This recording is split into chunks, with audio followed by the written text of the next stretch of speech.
जबलपुर के big big hotel में कांग्रेस की प्रेस वार्ता संपन्न हुई, जिसमें जबलपुर के लोकप्रिय नेता, पूर्व विधानसभा विधायक एवं मध्य प्रदेश के पूर्व कैबिनेट मंत्री लखन घनघोरिया, जिन्होंने छात्र जीवन से राजनीति को माध्यम बनाकर समाज सेवा और दीन दुखियों और असहायों की मदद के साथ साथ आम नागरिकों, संस्कारधानी के सामाजिक धार्मिक क्षेत्रों के आयोजन में अपने आप को समर्पित कर जबलपुर की प्रशासनिक व्यवस्था को चुस्त दुरुस्त बनाए रखने में पूर्ण योगदान दिया, जबलपुर ही नहीं प्रदेश में अपनी लीडरशिप की पहचान बनाई।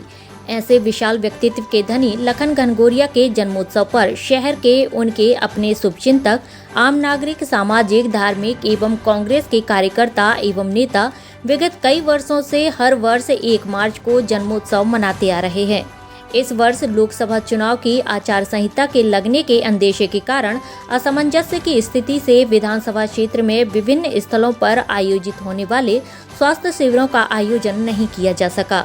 जन्मोत्सव के अवसर पर दिनांक 1 मार्च 2024 शुक्रवार को प्रातः 11 बजे से शाम 5 बजे तक सामुदायिक भवन बाई का बगीचा जबलपुर में विशाल निःशुल्क स्वास्थ्य परीक्षण शिविर का आयोजन किया जा रहा है, जिसमें दंत रोग, स्त्री रोग, नाक कान गला रोग, अस्थि रोग एवं पैथोलॉजी सुविधा उपलब्ध रहेगी। साथ ही दवा वितरण एवं विशाल भोज का आयोजन किया गया है। प्रेस वार्ता में जबलपुर के सभी कांग्रेस पदाधिकारी सदस्य उपस्थित हुए। Republic report, Jabalpur.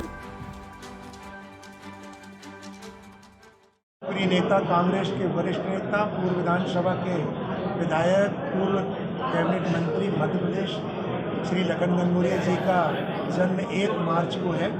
प्रतिवर्ष अनुसार पिछले कई वर्षों से कांग्रेस एवं उनके शुभचिंतक दल उनके जन्म उत्सव को मनाते चले आ रहे हैं, जिसमें जो हमारे कार्यक्रम रहे हैं, स्वास्थ्य शिविर, मानव सेवा, मानव जन कल्याण से संबंधित, वो हम सब चीज़ों के शिविर लगाते हैं और उस दिन हम अपने जन्मोत्सव को मनाते हैं। ये हमारी प्रक्रिया है, पिछले वर्ष तक फरवरी के माह से होती थी। चूँकि इस बार लोकसभा चुनाव आचार संहिता का अंदेशा था, जिसके कारण हम फरवरी में जो शिविर लगाने थे वो शिविर क्षेत्र में न लगा के 1 मार्च को, जहाँ पर जन्मोत्सव शीतला माई में हम मैदान में मनाते आ रहे हैं, बाई के बगीचे में, वहाँ पर शिविर लगाए जाएंगे। आपके माध्यम से हम ये चाहेंगे कि वहाँ पर सभी हितग्राही पहुँचें और इस स्वास्थ्य शिविर का लाभ लें। सबसे निवेदन ये है कि वो भी आएँ, आप भी हम सादर आमंत्रित हैं कि वहाँ पर आके लखन भैया को शुभकामनाएँ दें, हमारा मार्गदर्शन करें। हम ये कह सकते हैं कि आज के 1 मार्च के दिन पे जब हम मनाते हैं तो पूरे शहर में एक नए युवाओं के साथ बुजुर्ग जो भी हैं, हमारी माताएं बहनें, उन्हें उत्साह रहता है और उन्हें ऐसा लगता है कि हम अपने लाडले बेटा, लाडले भाई का हम जन्मदिन मना रहे हैं, जो 24 घंटे 365 दिन हमारे सेवाओं के लिए तत्पर रहता है, हमारे आवश्यकताओं में खड़ा रहता है।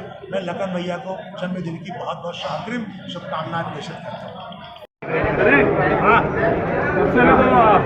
न्याय यात्रा जो है अब प्रदेश में एंटर हो रही है, जबलपुर नहीं आएगी, किस तरीके से तैयारी है? नहीं, जबलपुर नहीं आएगी, मध्य प्रदेश एंटर हो, मध्य प्रदेश से धौलपुर से मुरैना से होते हुए ब्यावरा होते हुए ये चली जाएगी वहाँ मुरैना, गुना, ब्यावरा और फिर अगर उज्जैन, और उज्जैन से फिर वो राजस्थान में फिर प्रवेश कर जाएगी। तो 2 तारीख को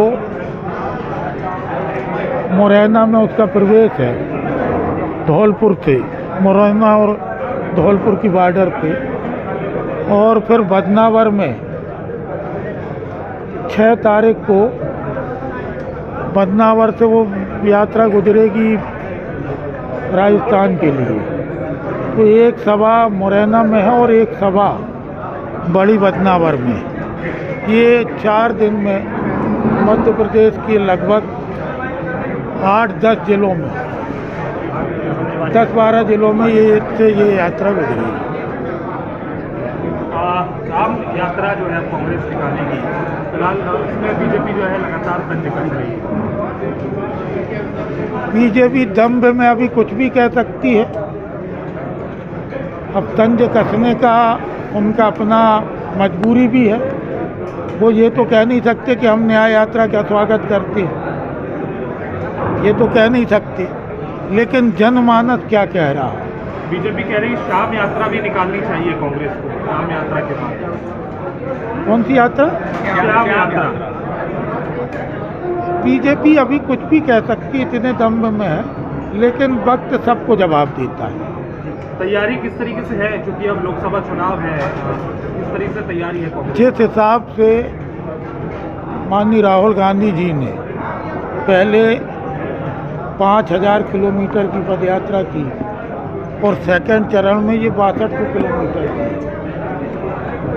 जिस प्रकार से पूरे जहाँ जहाँ से यात्रा गुजर रही है और जनमानस एकदम उमड़ रहा है, इससे भारतीय जनता पार्टी की पूरे मंसूबे पर पानी फिर रहा है। वो खुद भी घबराए हुए, उनकी ज़मीन हिल रही है, इसलिए अब वो तंज कुछ भी कर सकते हैं। और यदि घबराए नहीं होते तो इस तरीके से प्रलोभन, ईडी फीडी सारी चीज़ें नहीं करते। घबराए हैं तभी तो ये सब कर रहा है। केंद्र सरकार के विकास कार्यों को लेकर कांग्रेस को अपना ये कहना है बीजेपी के लोगों का। केंद्र के द्वारा जो विकास कार्य किए जा रहे हैं कांग्रेस उसमें बफलाई हुई है और कांग्रेस में भगदड़ मची है।